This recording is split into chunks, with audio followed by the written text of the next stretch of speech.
Good morning everyone, welcome to our class. तो आज की क्लास जो है डाउट सेशन है। शिवानी ने बहुत सारे क्वेश्चन को एक साथ सोल्व कर दिया, बहुत अच्छा लगा मुझे बेटा।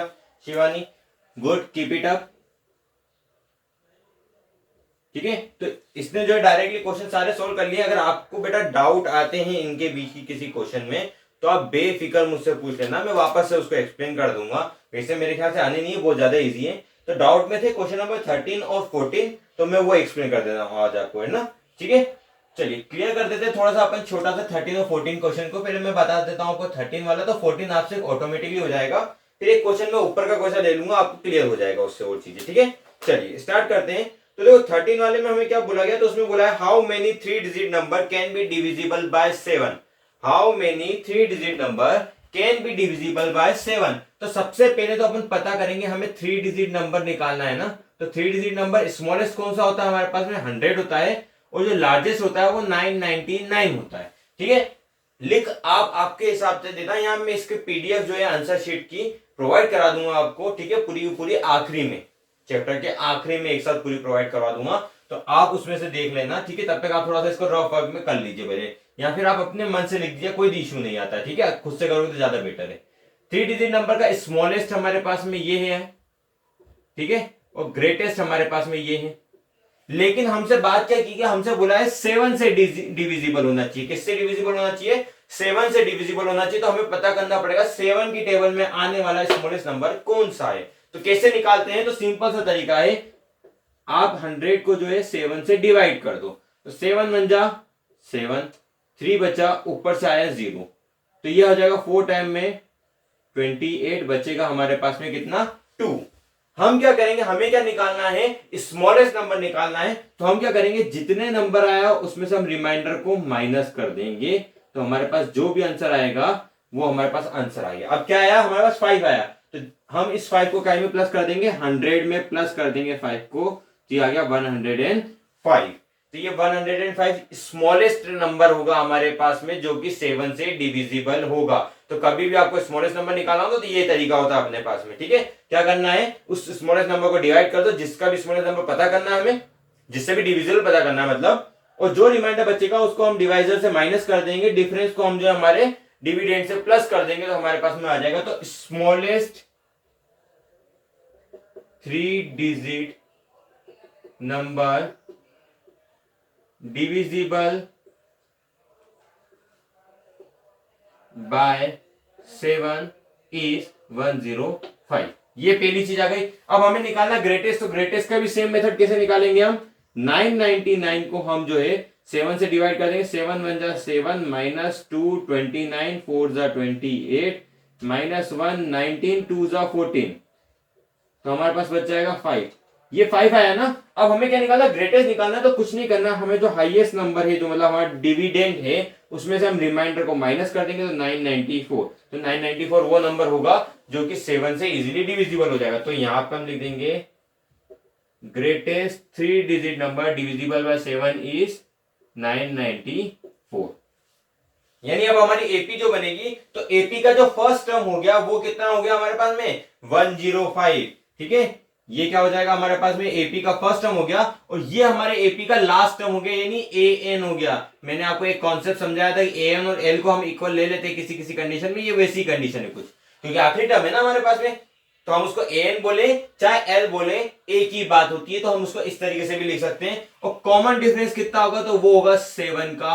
क्यों, क्योंकि वो 7 की टेबल में आ रहा, तो हमें पता है 7 की टेबल बनानी होती है तो 7 7 प्लस करते जाते हैं, तो यहां भी हम 7 7 प्लस करते जाएंगे ना। तो कॉमन डिफरेंस कितना आ जाएगा, 7 का। तो ये हमारे पास में कॉन्सेप्ट बन गया। अब हमें निकालना क्या है, एन टर्म निकालना है। तो आप भले चाहे ऐसा लिख दो, l is equals to a plus n minus 1 d लिख दो। यहाँ पे कितना हो जाएगा, एल 994 हो जाएगा, which is equals to 105 plus n minus 1 d. ये आ जाएगा, डी की जगह पे मैं लिख देता हूँ 7 यहाँ पे। ठीक है, अब पहले प्लस का इधर जाके माइनस का हो जाएगा हमारे पास में, तो कितना आ जाएगा, 994 minus 105 is equal to n minus 1 into 7। Minus कर दूंगा तो मेरे पास में आंसर आ जाएगा कुछ 894 889 के आसपास। इतना आंसर जा रहा है ना अपने पास में, एक बार चेक कर लेना। 105 को प्लस कर दूंगा मैं, हाँ 994 आएगा। ठीक है, चलो ये हो जाएगा n माइनस 1 इंटू 7।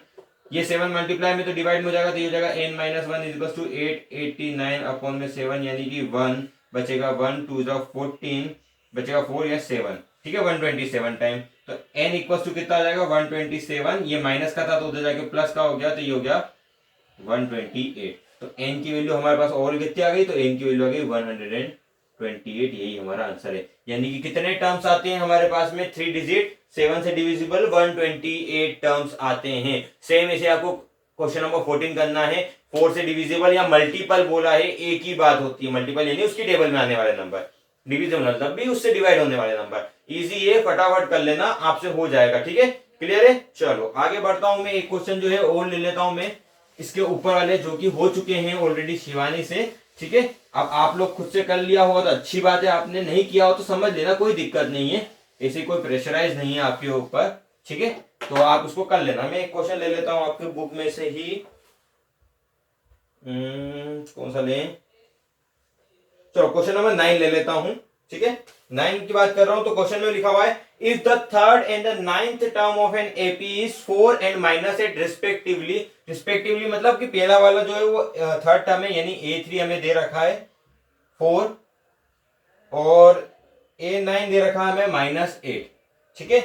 इसके बाद बोला है which of the term of AP is 0, हमसे पूछा है विच टर्म इज एपी 0, तो हम उसको क्या मान लेंगे an बराबर 0। देखो दूसरे तो नॉर्मली आप कर लोगे, A29 निकालना है तो इस टाइप के क्वेश्चन तो मैंने आपको जो है ऊपर वाले में बता दिया था नॉर्मली, ठीक है, तो वो तो आप निकाल लोगे। यहाँ पे बोला विच टर्म इज 0, तो जब भी कभी हमसे कोई सा टर्म पूछते कौन सा टर्म 0 है, ये वाला टर्म कितने नंबर पे आएगा, ठीक है, यानी इसकी वैल्यू क्या होगी, तो हम उसको क्या मानेंगे, हमेशा an मान लेंगे। और an का फॉर्मूला आपको पता होता है, ठीक है, ये क्वेश्चन नंबर 9 है आपके, इसका ये पता होता है an is equal to a plus n minus 1d। अच्छा एक कॉन्सेप्ट का ध्यान रख लेना, चाहे कैसा भी क्वेश्चन हो आपको कुछ चीजें लिखना कंपलसरी है। सबसे पहले आप लिखेंगे गिवन क्या है, सबसे पहला काम आप क्या लिखेंगे, गिवन क्या है। दूसरे में आपको लिखना है फाइंड क्या करना है आपको, ठीक है। फिर तीसरे में आपको लिखना है जो भी उसमें फॉर्मूला यूज होने वाला है। इतना काम आपको हर क्वेश्चन में कंपलसरी करना है। ये आपकी मार्किंग बनाता है, क्यों, क्योंकि मैथमेटिक्स स्टेप वाइज मार्किंग पे चलता है,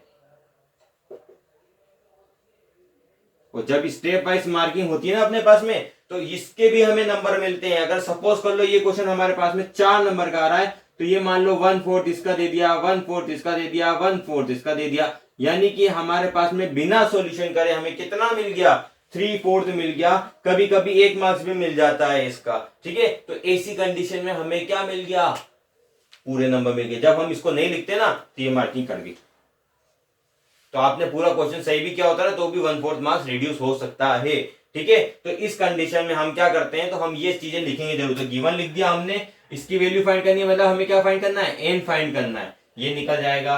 या 0 रख दी वैल्यू, ए की जगह पे रख दिया हम A3 है दे रखा, ओ शिट, यानी कि हमारे पास ए तो है ही नहीं, इसका मतलब डी भी नहीं है। तो हमें क्या करना पड़ेगा, सबसे पहले ए और डी निकालना पड़ेगा इसकी जगह पे।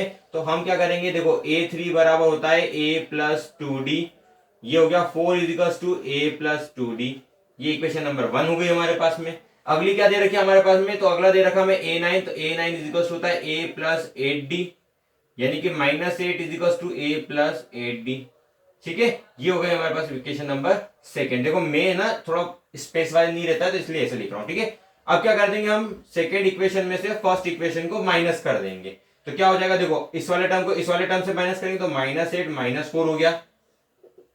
इस वाले टर्म को यानी a प्लस 8d को हमने एक तरफ लिख दिया, माइनस में लिख दिया a प्लस 2d, ठीक है। तो ये हो गया माइनस का 12 a प्लस 8d माइनस का a माइनस का 2d। ये कॉन्सेप्ट मैंने आपको सिखा दिया था, एक बार इससे मल्टीप्लाई होगा, एक बार इससे मल्टीप्लाई होगा। a से a हमारे पास में कट जाता है, तो 8 में से ये जाएगा 6 बचेगा, तो -12 बराबर हो गया 60 हो जाएगा हमारे पास में। 6 इधर आ गया तो d बराबर हो गया -2। ये d निकल गया, d की वैल्यू इनमें से किसी भी एक इक्वेशन में रख दो। मान लो मैंने इधर रख दी, तो ये कितना हो जाएगा -4, उधर जाके हो जाएगा +4, तो a की वैल्यू आ जाएगी आपके पास में 8। मैंने डायरेक्ट निकाल दिए, लेकिन आपको पूरा सॉल्यूशन के साथ करना है। अब हमारे पास a की वैल्यू भी आ गई, d की वैल्यू भी आ गई। अब हम इसको क्या करेंगे, तो अब हम जो है इसकी वैल्यू पुट कर देंगे इस फॉर्मूले में जिसकी हमें वैल्यू निकालनी है, यानी कि an वाली फॉर्मूले में बात कर रहा हूं है ना मैं। तो क्या दे रखा है, an बराबर 0 दे रखा है, a हो गया हमारे पास में 8 प्लस n-1 और d की जगह पे हो गया हमारे पास में -2।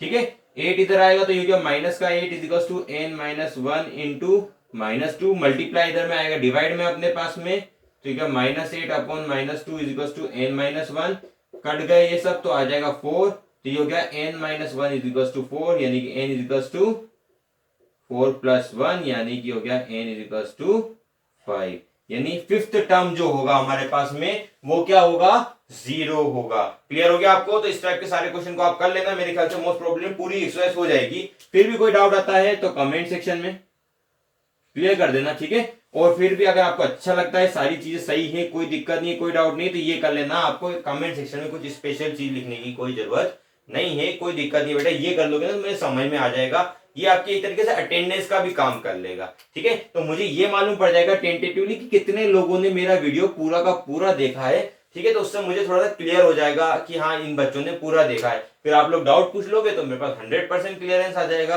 कि हाँ भैया बेटा कि इनमें से मान लो 5 जनों ने लाइक किया, जिसमें से एक को डाउट आया मेरे पास में, यानी 4 बच्चों का कॉन्सेप्ट क्लियर हो चुका है। अब वो 4 कौन से भी होंगे वो स्कूल में मुझे दिख जाएंगे, ठीक है।